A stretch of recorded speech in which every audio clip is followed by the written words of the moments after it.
नमस्कार दोस्तों। इस वीडियो में कुछ नया इन्फॉर्मेशन दूंगा क्योंकि काफ़ी सारे कस्टमर का फ़ोन आ रहा है कि लेडीज़ के नाम पे हम प्रॉपर्टी खरीदते हैं तो 1% का स्टैम्प ड्यूटी का डिस्काउंट मिल रहा है। उसका क्या नियम है, क्या कानून है, तो मैं वीडियो के ज़रिए आपको बता दूं कि ये जानना बहुत ज़रूरी है क्योंकि गवर्नमेंट ने जो 1% का स्टैम्प ड्यूटी में डिस्काउंट दिया है ना, उसके साथ कुछ टर्म्स और कंडीशन भी रखा हुआ है। तो वो आप अच्छी तरह समझ लें कि अगर लेडीज़ के नाम पे प्रॉपर्टी खरीदा जाता है, गवर्नमेंट के रेजुलेशन के हिसाब से, नया जो जीआर पास हुआ है उसके हिसाब से, गवर्नमेंट के अगर आप लेडीज़ के नाम पे प्रॉपर्टी खरीदा जाता है तो उसमें 1% का आपको स्टैम्प ड्यूटी में डिस्काउंट मिलेगा। यानी कि जिस एरिया में 6% है वहाँ पे आपको 5% मिलेगा। जहाँ पे जैसे मीरा रोड में 7% है तो यहाँ पे आपको 6% ही पे करना पड़ेगा। तो 1% आपको स्टैम्प ड्यूटी में डिस्काउंट तो मिलेगा ही। दूसरी बात कि इसके साथ कंडीशन ये है कि आप उस प्रॉपर्टी को 15 सालों तक बेच नहीं सकते हैं। उस प्रॉपर्टी को आप सेल नहीं कर सकते हैं 15 साल तक।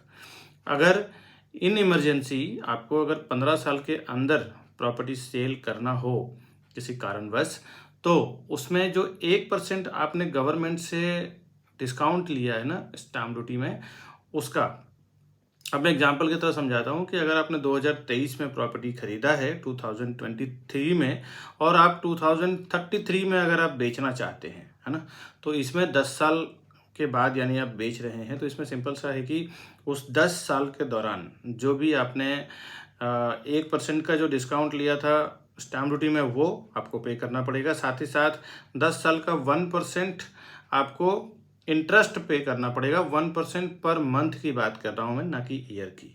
ऐसा नियम है इस डिस्काउंट के साथ कि अगर आप 10 साल समझ लीजिएगा 2023 में आपने ख़रीदा, 33 में अगर आपको बेचना है तो जितना आपने पैसा बचाया है उसका 1% पर मंथ इंटरेस्ट पेनल्टी के रूप में आपको पे करना पड़ेगा, जो कि आप गवर्नमेंट का पैसा जो 1% इस्तेमाल करेंगे ना खुद के लिए, उसके उसके लिए।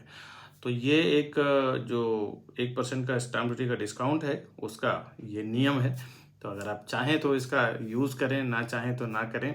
कुछ लोग बोलते हैं कि ट्रैप है या कुछ भी है। देखिए, गवर्नमेंट का नियम है, अगर हम सरकार के अंडर हैं तो हमें सारे रूल्स एंड रेगुलेशन फॉलो करना ही चाहिए रिस्पेक्टफुली। और ऐसे नए नए फैक्ट्स मैं लाता रहता हूँ अपने चैनल पे। हमारे चैनल को सब्सक्राइब जरूर कर लीजिए ऐसे नए नए फैक्ट्स जानने के लिए। बाकी प्रॉपर्टीज़ के तो मैं वीडियो डालता ही हूँ अपने चैनल पे। मेरे सारे कस्टमर का बहुत बहुत शुक्रगुजार हूँ जो इतना रिस्पॉन्स करते हैं। और कुछ नई चीज़ें रहेगी तो मैं डालता रहूँगा। नमस्कार दोस्तों।